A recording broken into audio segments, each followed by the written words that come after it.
I like the aspect of the way they're all arranged in one, like in one closet or something, a rack.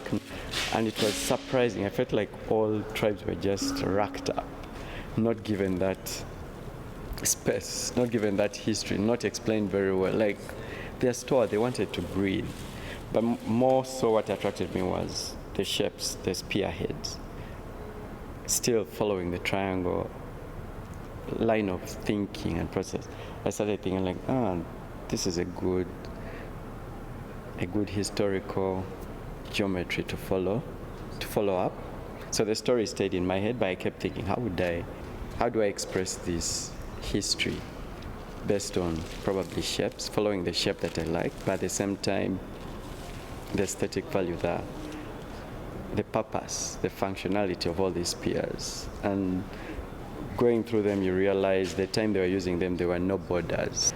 So there's also that other layer of understanding history through the spears, because we have Dinka, we have Sukuma, we have Ganda, Soga, we have even some as far as Tanganyika. So that means there were no borders. So where did all these borders come from? By collecting a 64.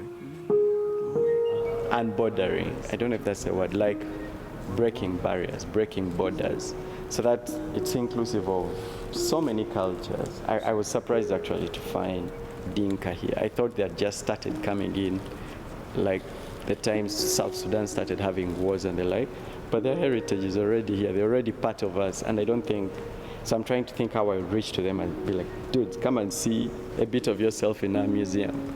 I don't know how, I'm still thinking, I don't know. I hope it gets to them within time. I don't know.